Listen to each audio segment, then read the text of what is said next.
चलिए फिर से आपका स्वागत है। बैकग्राउंड में आपको नॉइज़ भी आता होगा, इन सब आस पड़ोस में चलता रहता है, उसको इग्नोर करना है क्योंकि उस पर मेरा भी कंट्रोल नहीं है, क्या कर सकते हैं। चलिए शुरू करते हैं। हीट ऑफ हाइड्रोजनेशन अगला टॉपिक है, इसको शॉर्ट में HOH बोलते हैं। हाइड्रोजनेशन का मतलब होता है एडिशन ऑफ हाइड्रोजन। जब किसी भी एल्कीन एल्काइन में हाइड्रोजन का एडिशन करते हैं तो उसको बोलते हैं हाइड्रोजनेशन। एल्कीन एल्काइन क्या कहीं पर भी कर सकते हैं। एडिशन ऑफ हाइड्रोजन को हाइड्रोजनेशन बोलते हैं। और जब हम हाइड्रोजनेशन करते हैं जब हाइड्रोजनेशन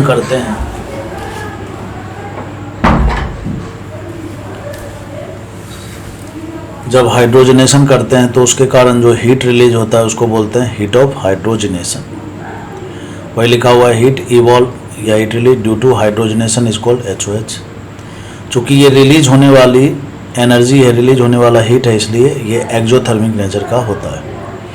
इसको एक रिएक्शन से समझते हैं, जैसे ये एक एल्कीन ले लिया, यहाँ पर H2 का एडिशन करना है तो डबल बॉन्ड के दोनों कार्बन में हाइड्रोजन जोड़ दीजिए, तो ये CH था CH2 बन गया, ये भी CH2 बन गया, और ये साथ ही साथ यहाँ पर हीट रिलीज होता है। जो हीट रिलीज होता है इसी को बोलते हैं HOH। क्लियर है। जब हम एल्कीन एल्काइन में हाइड्रोजन का एडिशन डायरेक्टली करते हैं तो ये प्रोसेस बहुत स्लो होता है। तो किसी भी रिएक्शन को फास्ट बनाने के लिए उसमें एडिशनल केमिकल सब्सटेंस का उपयोग किया जाता है जो रिएक्शन के रेट को बढ़ा देता है, मतलब वो रिएक्शन फास्टली होने लग जाता है। उसको बोलते हैं कैटेलिस्ट। क्या बोलते हैं? कैटेलिस्ट। तो यहाँ पर हाइड्रोजनेशन में जो कैटेलिस्ट का उपयोग करते हैं वो निकेल, प्लेटिनम और पैलेडियम का उपयोग करते हैं। किसका उपयोग करते हैं? निकेल, प्लेटिनम, पैलेडियम, इनमें से किसी का भी उपयोग कर लेते हैं। ये तो हो गया HOH का इंट्रोडक्शन। क्वेश्चन कहाँ से आता है? क्वेश्चन आता है ऑर्डर ऑफ HOH से। इसमें दो तरह के क्वेश्चन आते हैं, इसलिए दो रूल होता है। रूल नंबर वन का कंडीशन क्या है? When number of pi bond is different. जो गिवन कंपाउंड होगा उसमें नंबर ऑफ पाई बॉन्ड अगर डिफरेंट है तो HOH directly proportional to number of pi bond formula बन गया। जैसे देखिए क्वेश्चन दिया हुआ है, यहाँ पर बहुत सारा एल्कीन दिया हुआ है, इसमें पाई बॉन्ड देखिए 1 है, इसमें पाई बॉन्ड 2 है, इसमें पाई बॉन्ड 3 है, तो HOH जिसमें पाई बॉन्ड ज़्यादा होगा उसमें HOH ज़्यादा होगा। ठीक है ना, तो CBA हो जाएगा। दूसरे वाले में भी आप ऐसे ही ट्राई करोगे, बहुत आसानी से आप कर सकते हो।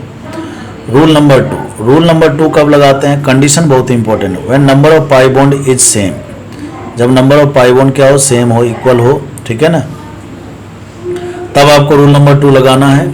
ठीक है ना, रूल नंबर 2। और प्रायोरिटी ऑर्डर क्या रखोगे? पहले आपको रूल नंबर 1 लगाना है, फिर रूल नंबर 2 लगाना है। ठीक है ना, पहले रूल नंबर 1 लगाना है, फिर रूल नंबर 2 लगाना है। कोई भी क्वेश्चन आए तो ऐसे ही चलोगे। रूल नंबर 2 है HOH inversely proportional to stability.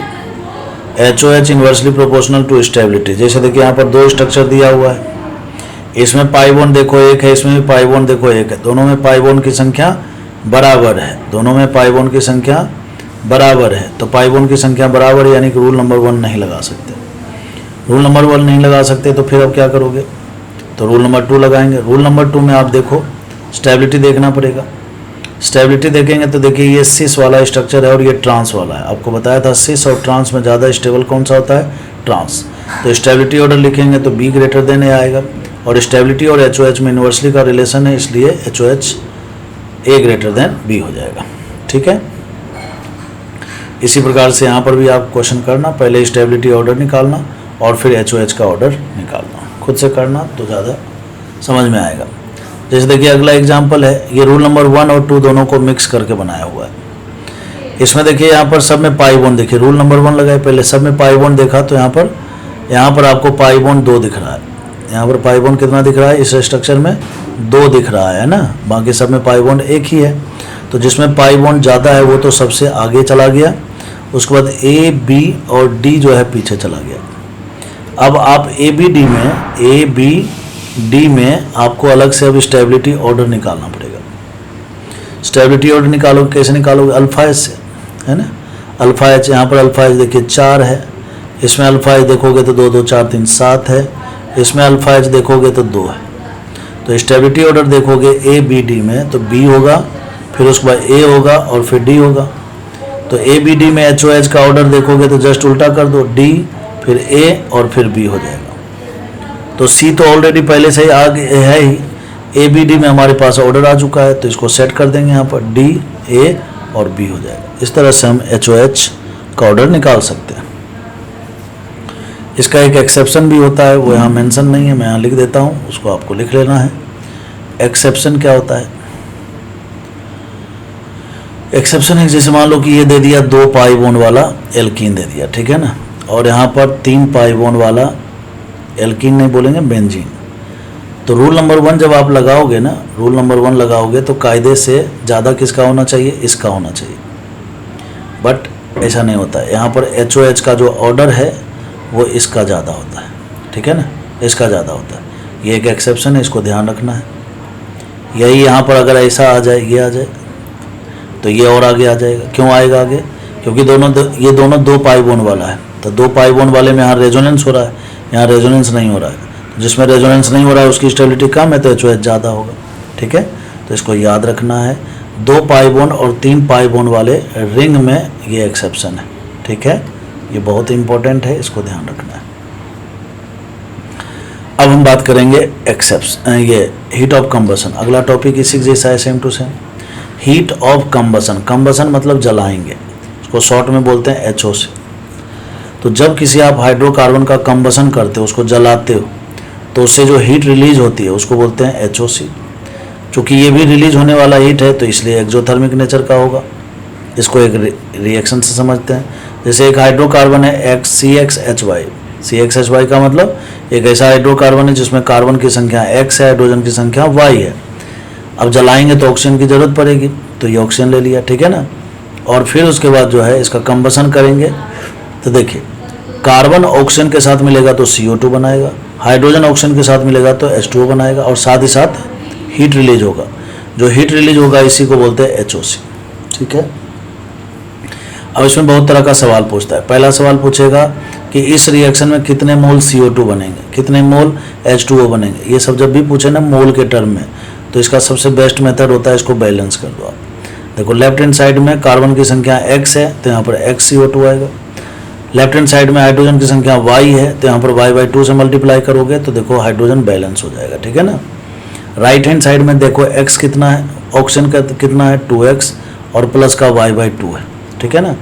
तो यहाँ पर जब आप X प्लस का Y/4 से मल्टीप्लाई करोगे तो ऑक्सीजन भी बैलेंस हो जाएगा। तो अगर आपसे पूछ ले कि इस कंप्लीट कंबसन में ऑक्सीजन के कितने मोल की जरूरत पड़ेगी, तो X प्लस Y/4, ठीक है।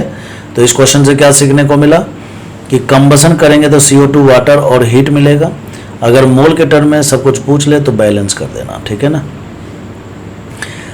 अब क्वेश्चन कैसे आता है एग्जाम में? ऑर्डर से आता है। ये ऑर्डर वाला क्वेश्चन जो है बहुत इंपॉर्टेंट है GOC में। तो देखिए इसमें भी 2 रूल होता है। रूल नंबर 1, रूल नंबर 1 कब लगाओगे? Condition is very very important, क्योंकि फॉर्मूला बहुत आसान है, लेकिन फॉर्मूला से ज़्यादा इंपॉर्टेंट है कंडीशन। जब नंबर ऑफ कार्बन डिफरेंट हो, जो भी दिए गए कंपाउंड है उसमें नंबर ऑफ कार्बन डिफरेंट हो, तो HOC डायरेक्टली प्रोपोर्शनल टू होगा नंबर ऑफ कार्बन। देखो सब में कार्बन की संख्या देखो, इसमें 6 है, इसमें 5 है, इसमें 4 है, इसमें 3 है।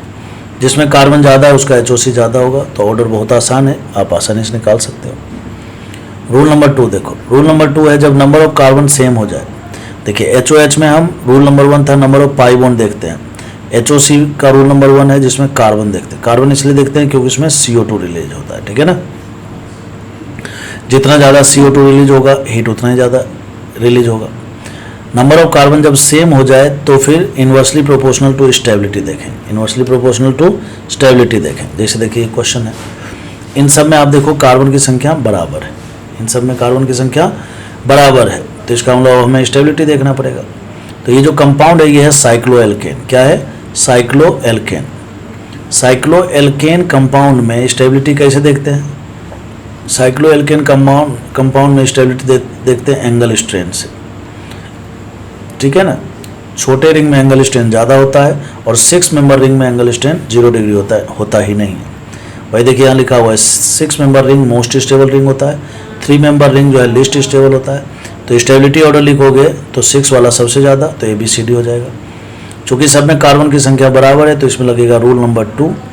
रूल नंबर 2 मतलब इन्वर्सली प्रोपोर्शनल टू स्टेबिलिटी, तो जस्ट उल्टा कर देंगे, आंसर आ जाएगा। प्रायोरिटी की बात कर लें तो रूल नंबर 1 और रूल नंबर 2 में पहले किसको लगाओगे आप, पहले हमेशा रूल नंबर 1 को लगाओ, ये आपका प्रायोरिटी हो गया, ठीक है ना, इसको भी आपको ध्यान रखना है। जैसे दोनों को मिला करके अगर क्वेश्चन दे दे, जैसे देखिए इस क्वेश्चन में सब में आप देखो हम क्या निकाल रहे हैं, HOC का ऑर्डर निकाल रहे हैं। HOC का रूल नंबर 1 क्या कहता है, कार्बन देखो, नंबर ऑफ कार्बन देखो, तो इसमें देखो कार्बन देखा तो 6 2 8, इसमें देखो 6 2 8, और इसमें देखो 6 7 8 1 9 है। इसमें कार्बन की संख्या ज़्यादा है, जिसमें कार्बन की संख्या ज़्यादा है वो तो सबसे आगे आ गया, A और B पीछे चला गया। अब A और B में लगेगा रूल नंबर 2, यहाँ लगेगा रूल नंबर 2, इसलिए अब आपको A और B में स्टेबिलिटी देखनी पड़ेगी। स्टेबिलिटी देखने के लिए हर हमेशा देखना चाहिए कि कंपाउंड कौन सा, कंपाउंड है एल्कीन वाला। एल्कीन में स्टेबिलिटी किससे देखते हैं, अल्फा एच से। तो इसमें देखो अल्फा एच देखो आप कितना है बताइए, 1 1 2 है ना, और इसमें अल्फा एच देखोगे तो कितना है, 2 2 4, 2 2 4 और 2 6, अल्फा हाइड्रोजन 6 है। ए और बी में अगर हम स्टेबिलिटी ऑर्डर अलग से देखें तो बी ज़्यादा स्टेबल है ए से, तो ए और बी में HOC देखें तो यहाँ पर ए ज़्यादा और बी कम, तो ए और बी को यहाँ सेट कर देंगे, सी फिर ए और फिर बी हो जाएगा। तो ये क्वेश्चन था जिसमें रूल नंबर 1 और 2 दोनों मिक्स था, ठीक है ना, ये हो गया। अब देखो एक चीज़ और डिस्कशन नहीं हुआ था, वो मैं आपको अलग से यहाँ पर बता देता हूँ, +H का ऑर्डर, ठीक है ना, +H का ऑर्डर, जिसको आपको लिख लेना अपने कॉपी में।